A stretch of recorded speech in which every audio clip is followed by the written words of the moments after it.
about 500,000. Right after tax, you don't get lucky in the rental market. Your area ends up being a hood for crime. Things like this just end up being a reality. But you never know. The council might just decide to want to buy your house. You might just get lucky in the market, and then your house ends up being that you bought it for 1.5, 1.8, 2 million, ends up being 2.9, 2.8, and you get really lucky and it sells, and then you end up with the final net income of $250,000 in cash, when five years ago you ended up with 45,000 after you worked for 10 years, right?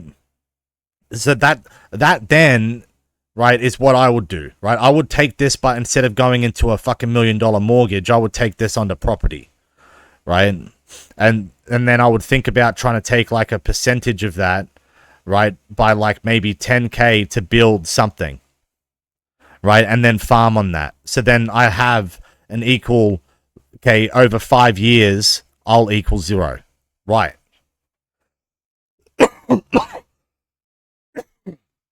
Why? Because it's cheaper, right?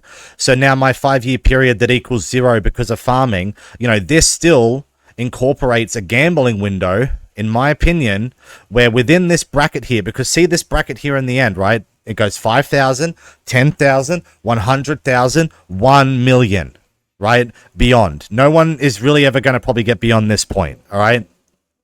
Let's be fucking real. We might get lucky. We might work hard enough, and we might be able to come past that 1 million bracket, right? But you're never really going to get past there without being able to get into this bubble. This bubble of $45,000, $100,000 is very difficult for the average person. But you might just get lucky, and when you get married, this X2, right?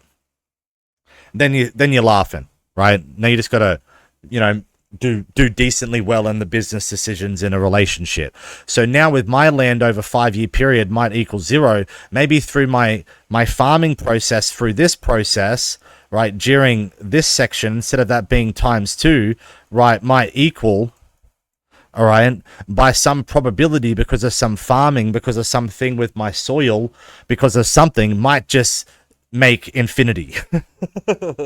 Because now all of a sudden I have the best pineapples, the best bromelain. I've also created these probiotic drinks of pineapple, and they're just so refreshing, right? I invent like a tea and work with some Chinese tea agency and help develop some product. And now this land that I got that's $45,000 because I spent a 5 year program to equal 0 because of a farming process on land, now equals infinite process because of an evaluation, right? And then that process will change my entire, doesn't matter that my land's worth